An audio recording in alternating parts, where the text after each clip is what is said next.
ISO, what does it mean? What can it do for my photography? How do I adjust it and why should I adjust it? All these questions and more answered in this video. ISO, all you need to know.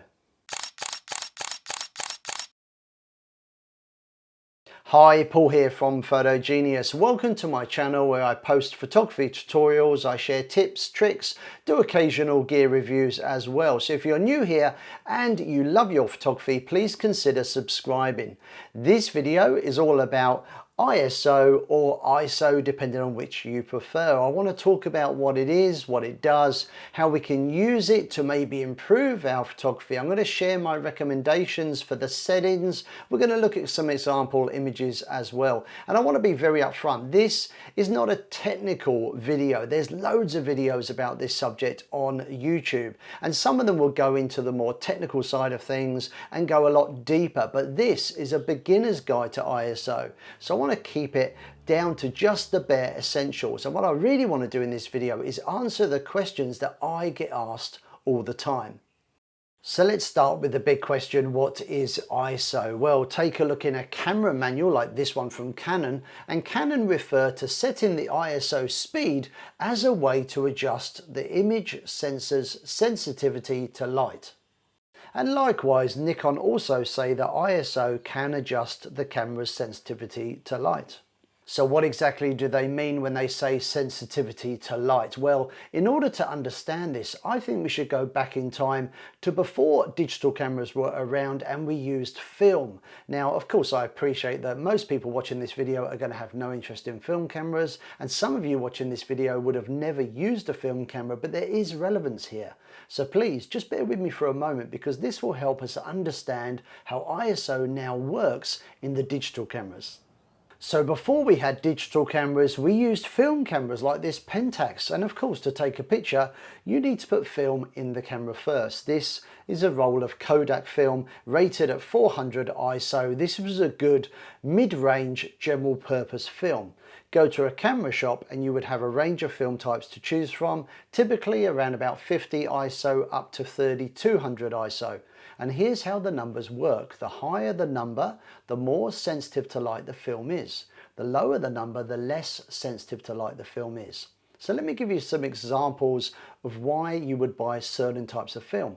If you were going to go to the beach on a sunny day, you would buy film with a lower number, maybe 100 or 200, because that film is less sensitive to light. It reacts slowly to light, but that doesn't matter because there's lots of light available at the beach on a sunny day.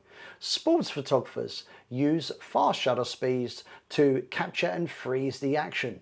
So you need a film that's going to react quicker to light. 800 ISO would be ideal. Taking photos indoors, low light, maybe into the evening, you can then buy a film with a higher number. The higher number means the film reacts quicker to light, and of course would suit conditions where there wasn't much light around. So you would buy film to suit the conditions. Now, there were two main problems with using film. The first one is this: if you've got a roll of 400 film in your camera and you've only taken, say, half a dozen photos, you can't change it to 800 halfway through. You have to use up the film so you can take the film out and put another film type in. So you can't change the film type image by image, you have to use it up. And this particular roll is 32 exposures, so you have to take 32 photos before you can take this out and swap it for another film type.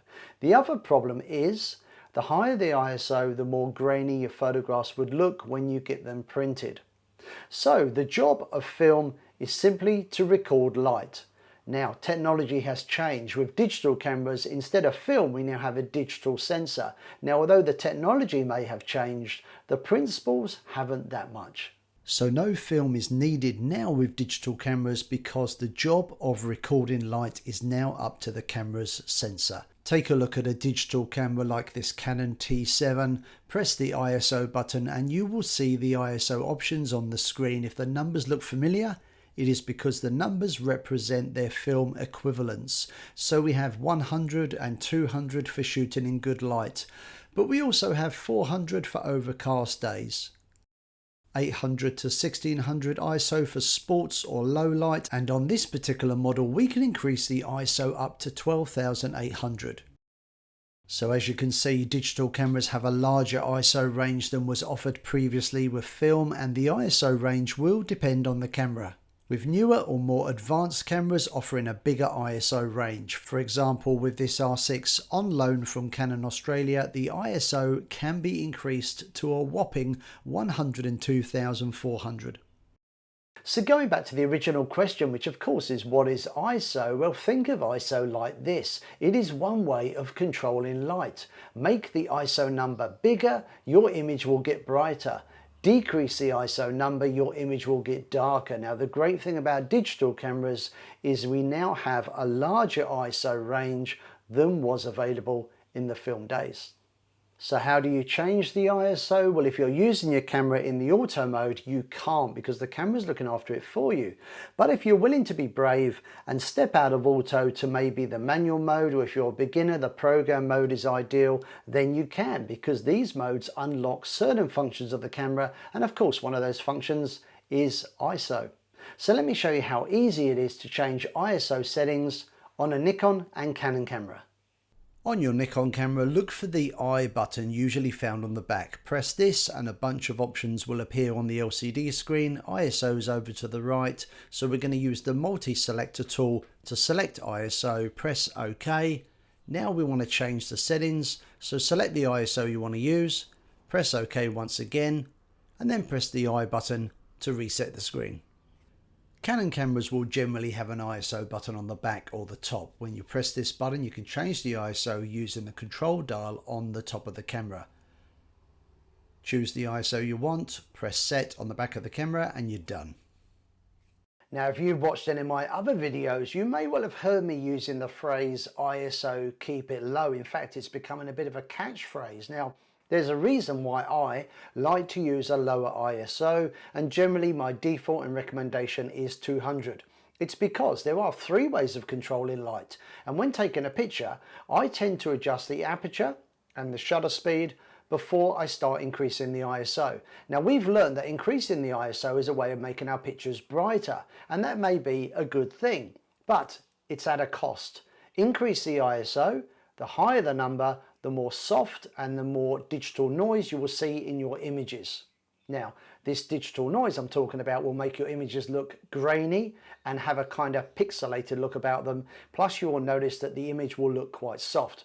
So obviously we don't generally want this. So generally ISO, keep it low. I recommend 200 ISO. Now, if you're not sure about how shutter, aperture and ISO work together, don't worry.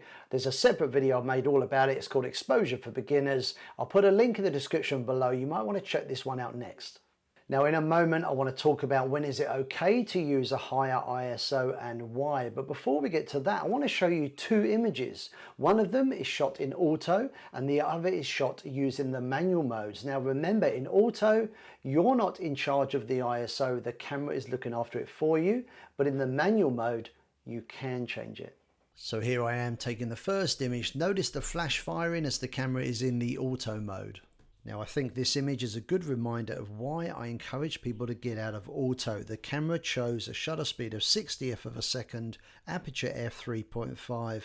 It increased the ISO to 1600 and it used the flash, which in my opinion was pretty pointless. Now, if we zoom in, it is very obvious that this image is very underexposed, but the digital noise is really poor, even though the ISO is only at 1600. With the camera now in the manual mode, the first thing I did was turn off the flash. I then dropped the ISO right down to 100 to minimize the digital noise. Now, with the ISO so low, effectively the sensor is less sensitive to light, but I made up for that by using a really long exposure. Shutter speed 30 seconds. And if we zoom in, unlike image number one, you can see no digital noise. Now, this is the image straight out of the camera. If you want to see the edited image, stick around to the end of the video. Now, I want to finish this video by demonstrating to you when and how to use a higher ISO to get better results. These two images were taken at night when the football pitch is actually lit by floodlights. Now, with sports, you need a fast shutter speed to freeze the action, but there lies the problem. Because the shutter is opening and closing very quickly, you don't allow much light into the camera. So the only way to make up for this is to increase the ISO. And of course, with an ISO as high as 16,000, you have to expect some digital noise. So remember, the rule of thumb is to keep the ISO low, but as you can see in these images, increasing the ISO allows me to use a faster shutter speed, and really it was the only way to get these photos in the available light.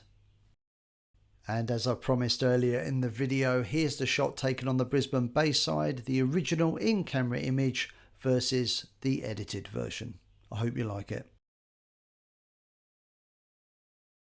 So remember, ISO is a great way of controlling light, but where possible, ISO, keep it low.